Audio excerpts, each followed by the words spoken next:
환경부 김은경 장관. 지난주 대통령 업무보고에서 핵심 정책 첫 번째가 물관리다 이런 말씀하셨네요. 네. 예, 어떤 이유입니까? 지금 우리는 물관리를 하고 있는 패턴을 보면 가장 치수 정책이 가장 우선이라고 해서 예. 비가 오면 물들을 가장 신속하게 바다로 빼버리는 정책을 하고 있죠. 어허. 그리고 또 물 이용은 그렇게 빼버리고 나서 먼 곳에 있는 댐에 고여있는 물을 긴 관을 연결해서 쓰고 있고요. 예, 예. 지역에서는 하천에서 그러니까 수량도 부족하고 또 먹는 물하고 지역 주민들의 생활하고 이게 유리되다 보니까 예. 오염을 예방하기보다는 하수 처리 기술이 더 발달하는 이런 상태입니다. 그래서 이제 물을 지속 가능하게 관리하기 위해서는 물 자체가 아까 비가 내려서 고이고 흐르고 이러는 건강한 순환 체계를 회복하고 지역 여건에 맞는 통합된 물 관리를 하는 게 가장 중요하죠. 그래서 지금처럼 치수 정책, 수량 정책, 수질 관리 이런 것들이 나누어져 있어서는 예. 지금 우리가 겪고 있는 홍수, 가뭄, 수질 오염, 수생태계 훼손 이런 것들을 다 대응할 수가 없다는 거죠. 그렇군요. 그래서 이제 문재인 정부는 이런 문제의식을 가지고 국토부와 환경부에 나누어져 있는 수량, 수질 업무를 통합하기 위해서 정부 조직 개편안에 이 통합안을 냈었어요. 냈었는데 야당이 반대하면서 그러니까 환경부, 국토부 이원화돼 있는 걸 환경부로 일원화하는 걸 반대하면서 아직도 통과 안 된 거죠? 네, 안 됐습니다. 아직도. 네, 그래서 지금 이제 9월 중에 국회에서 특위를 만들어서 예. 이 문제를 다시 논의해서 해결한다 이런 방법으로 활동을 하고 있습니다. 근데 야당에서는 왜 반대를 하는가 하면 환경부로 물관리 일원화하려는 이유가 그 배경이 네. 혹시 MB정부의 4대강 조사를 MB정부가 했던 그 4대강 건설 네. 이 조사를 다시 하려는 거 아니냐 어떤 정치적인 목적이 있는 거 아니냐 그런 의심을 깔고 있더라고요. 네, 그런 우려가 있으신 것 같아요. 근데 제가 조금 전에 말씀드렸지만 지금 우리가 겪고 있는 홍수, 가뭄, 수질 문제 이런 것들을 예. 사실은 정치적인 문제를 볼 것은 아니잖아요. 국민들은 그 문제를 분명히 겪고 있는데. 아하. 그래서 그 문제를 해결해야 되는 게 우선이라고 보는 거죠. 그래서 그거는 약간 좀 과도한 우려이신 것 같고요. 사실은 국민들뿐만 아니라 생명이 있는 모든 것에게 중요한 게 물인데 예. 이 관리 방법을 제대로 만드는 건 무엇보다 우선된 정책이어야 된다고 봐요. 근데 장관님, 지금 네. 이제 4대강 재조사 정치적인 목적 깔고 있는 거 아니냐라고 야당이 말하지만 네. 사실 따지고 보면 재조사할 부분이 남아 있으면 재조사해야 되는 거 아닌가요? 그렇죠. 그 문제도 이제 지금 감사가 진행되고 하고 있어서 예. 그 문제는 그 문제대로 밝혀질 것이라고 보고요. 네, 그 문제와는 달리 이제 물 관리는 또 중요하다 이런 말씀 드리는 거죠. 지금 감사 진행 중인데 뭔가 문제가 있다, 재조사 필요성이 있다라고 하면은 장관님 재조사 해야 된다고 생각하시는 거군요. 그럼요. 그런 부분은 또 밝혀져야지 저희가 어떤 부분에서 행정을 잘못하고 있는지 예. 이런 것들이 밝혀져야지 저희도 이제 고칠 수 있는 거 아니겠어요? 알겠습니다. 그러니까 그거는 또 해야죠. 예. 김은경 환경부 장관 만나고 있습니다. 이틀 전에 환경부가 큰 발표를 하나 했습니다. 네. 성주 사드 부지 환경 영향 평가가 통과돼야 사드 발사대 4기 추가 배치가 가능해지는데 네. 조건부 통과 결론을 내렸습니다. 네. 그러자 주민들은 좀 반발하고 있습니다. 네. 박근혜 정부 때 환경 영향 평가 제대로 하는 거 피하려고 부지 쪼개기 해가지고 소규모 환경 영향 평가를 하도록 꼼수 부렸는데 이번 정부가 그거를 반려하지 않고 그러니까 환경부가 반려하지 않고 그걸 그대로 물려받아서 소규모 환경 평가에서 조건부로 통과시켜줬다. 네. 이 반발 어떻게 생각하십니까? 그러니까 그 환경영향평가 제도에 대해서 많은 분들이 사실은 환경영향평가가 할 수 있는 것보다 많은 기대를 갖고 계신 것 같아요. 환경영향평가라는 것은 환경부가 하는 것이 아니라 사업자가 해서 환경부에 요청을 하면 저희가 법에 정한 내용에 따라서 적절하게 평가됐는가를 검토하고 예. 잘 됐으면 협의에 동의해 주는 거고 그렇지 않으면 부결할 수 있고 이것만이 저희 권한이에요. 그럼 이번에는 사업자가 국방부가 되는 건가요? 그런 거죠. 그러니까 국방부가 요청을 했어도 이거 환경평가해 주시오 요청을 했어도 반려해야 된다 이런 얘기를 하시더라고요 주민들은.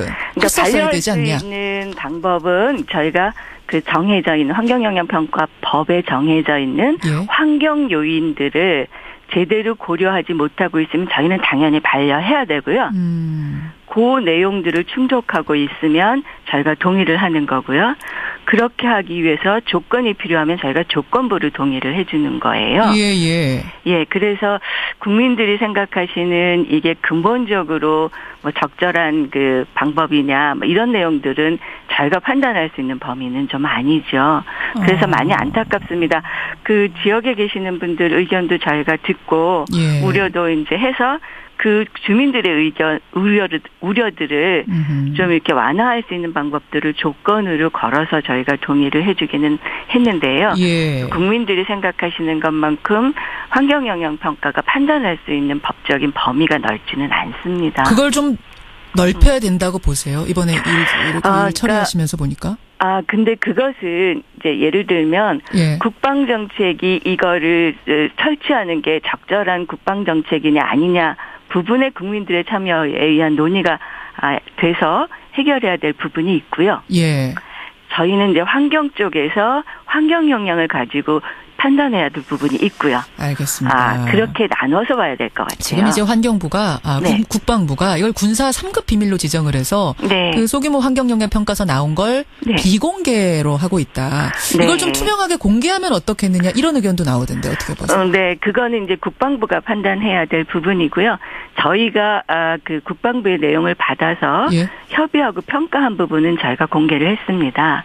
그래서 이제 그 부분은 국방부가 사실은 이제 국방부의 업무들이 뭐 저희가 알 수 없는 부분들이 있어서 제가 그걸 단정적으로 그렇게 하긴 어렵고요. 알겠습니다. 저희가 이제 그 조건부로 하면서 국민들의 의견을 국방부가 더 많이 듣는 방법들을 하도록 하는 내용들은 담고 있습니다. 이후에 국방부가 일반 환경영향 평가를 할 때에는 그런 부분들이 더 많이 반영되도록 하는 조건들을 저희가 달고 보냈습니다. 사실은 이 환경부가 업무 추진하면서 다른 부처하고 충돌하는 지점들이 꽤 있을 수밖에 없는 부서죠. 네, 그렇죠. 이번에도 네. 좀 그런 경우가 아닌가 싶은데 네. 미세먼지 얘기를 좀 해보겠습니다. 네. 참 환경부 장관이 오랜만에 나오시니까 참 물어봐야 될 것들이 많은데 한중일 환경장관 회의가 열렸는데 미세먼지 저감이 최우선 과제다 이런 말씀하셨어요. 네. 예, 정말 맞는 말입니다. 국민들도 네. 그런 생각을 하는데 네. 과연 이게 해결 방법이 있는 건가? 네. 답을 생각하자면 좀 답답한 생각이 들거든요. 네, 그거는 이제 저는 답이 없지는 않다고 생각하는데 쉽지 않다는 거죠. 그러니까 예를 들면 예. 지금까지 우리가 경제를 발전시켜왔던 방법 또는 우리가 생활했던 방법 예. 이런 것들이 미세먼지를 가져오는 거잖아요. 그런데 우리가 그 방법들을 바꾸지 않겠다고 생각하면서 미세먼지를 줄이겠다 이러면 이거는 안 될 거예요. 예, 그러니까 우리가 산업을 했던 방법들도 다시 미세먼지가 안 나오는 방법으로 바꾸고 우리가 생활하는 방법도 자동차 덜 타고 뭐 이런 방법들이 다 모여야지 이제 미세먼지 문제가 해결될 수 있을 거거든요. 쉽지는 않지만 방법이 없지는 않다고 생각해요. 없지는 않다. 네.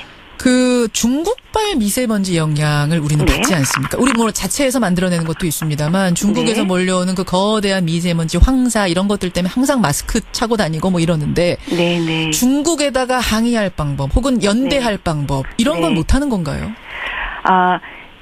삼국 장관회의 과정에서도 저희가 이제 많이 확인을 했는데요. 예. 사실은 이게 뭐 세계적으로 항의를 한다고 해서 그 항의 방법으로 그 발생시킨 나라를 압박할 수 있는 구체적인 수단은 없어요. 없어요. 바람 네. 불어오는 건 이건 자연현상 어쩔 수 없는 겁니까 지금으로서? 하고요. 실제로는 모든 그 산업 선진국들이 산업화 기간에 똑같은 과정을 거쳤거든요. 그렇죠. 네, 그렇기도 하고 해서 저희는 제가 이번에 확인한 것은 중국이 이 미세먼지 문제를 국내 문제를 굉장히 심각하게 보고 있어요. 그건 다행이네요. 네, 그렇죠. 예, 저도 그래서 그게 다행이라고 생각하고요. 저렇게 생각한다면 우리가 우리 기술을 다시 더 이렇게 좀 지원해주기도 하고 또 공동 연구도 하고 이렇게 해서 양국이 다 같이 미세먼지를 줄일 수 있는 방법을 찾아낼 수는 있겠다. 저는 그런 생각을 했어요. 그래서 같이 연구하고 목표도 같이 세우고 같이 기술을 나누고 이런 과정들을 더 잘해야 되겠다. 그리고 그럴 여지는 충분히 있겠다. 이런 게 저는 장관회의에서 느낀 바였어요. 다행히 희망을 보셨어요. 이제 희망을 보는 데서 그치는 게 아니라 조금 더 적극적으로 어떤 대화, 회의 이런 걸 제안하시는 방법도 있겠네요. 네, 그래서 지금 앞으로 5년간, 17년에서부터 5년간, 18년에서부터 22년까지 양국이 환경협력계획을 수립했어요.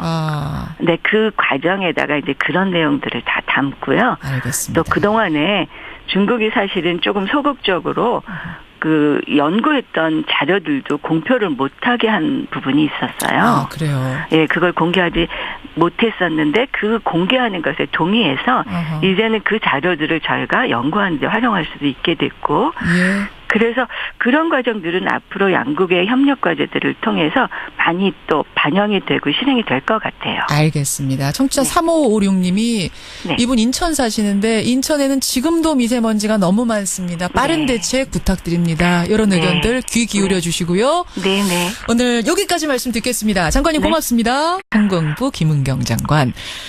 지난주 대통령 업무보고에서 핵심 정책 첫 번째가 물관리다 이런 말씀하셨네요. 네. 어떤 이유입니까? 지금 우리는 그 물 관리를 하고 있는 패턴을 보면 가장 치수 정책이 가장 우선이라고 해서 비가 오면 물들을 가장 신속하게 바다로 빼버리는 정책을 하고 있죠. 그리고 또 물 이용은 그렇게 빼버리고 나서 먼 곳에 있는 댐에 고여 있는 물을 긴 관을 연결해서 쓰고 있고요. 지역에서는 하천에서 그러니까 수량도 부족하고 또 먹는 물하고 지역 주민들의 생활하고 이게 유리되다 보니까 오염을 예방하기보다는 하수 처리 기술이 더 발달하는 이런 상태입니다. 그래서 이제 물을 지속 가능하게 관리하기 위해서는 물 자체가 아까 비가 내려서 고이고 흐르고 이러는 건강한 순환 체계를 회복하고 지역 여건에 않고 그걸 그대로 물려받아서 소규모 환경평가에서 조건부로 통과시켜줬다. 이 반발 어떻게 생각하십니까? 그러니까 그 환경영향평가 제도에 대해서 많은 분들이 사실은 환경영향평가가 할 수 있는 것보다 많은 기대를 갖고 계신 것 같아요.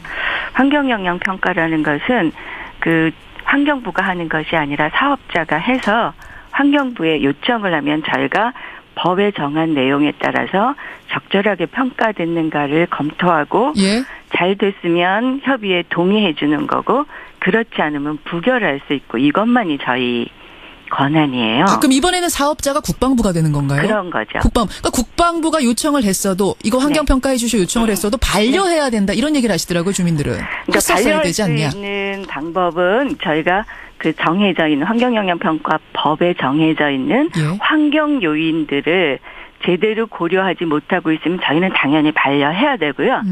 받는 통합된 물 관리를 하는 게 가장 중요하죠. 그래서 지금처럼 치수 정책, 수량 정책, 수질 관리 이런 것들이 나누어져 있어서는 지금 우리가 겪고 있는 홍수, 가뭄, 수질 오염, 수생태계 훼손 이런 것들을 다 대응할 수가 없다는 거죠.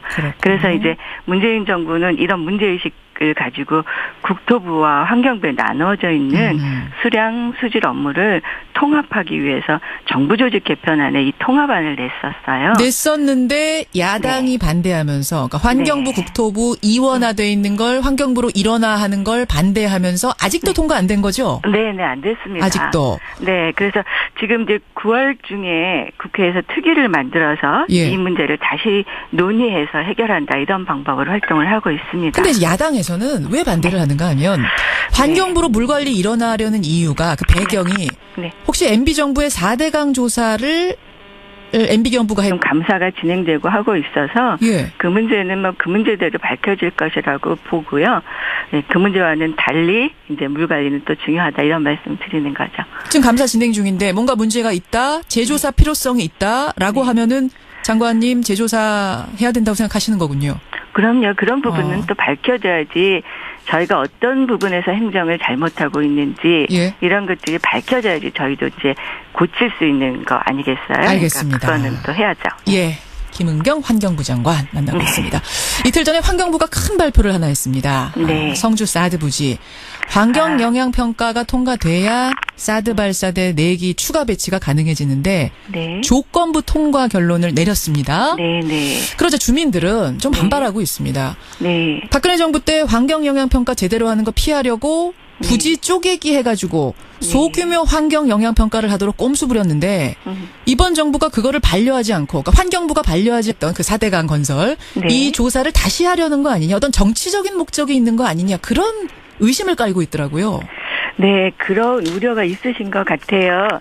근데 제가 조금 전에 말씀드렸지만 지금 우리가 겪고 있는 홍수, 가뭄, 수질 문제 이런 것들을 예. 사실은 정치적인 문제를 볼 것은 아니잖아요. 국민들은 그 문제를 분명히 겪고 있는데. 아하. 그래서 그 문제를 해결해야 되는 게 우선이라고 보는 거죠. 그래서 그거는 약간 좀 과도한 우려이신 것 같고요. 사실은 국민들뿐만 아니라 생명이 있는 모든 것에게 중요한 게 물인데 예. 이 관리 방법을 제대로 만드는 건 무엇보다 우선된 정책이어야 된다고 봐요. 근데 장관님, 지금 네. 이제 4대강 제조사 정치적인 목적 깔고 있는 거 아니냐라고 야당이 말하지만 네. 사실 따지고 보면 제조사 할 부분이 남아 있으면 제조사 해야 되는 거 아닌가요? 그렇죠. 그 문제도 이제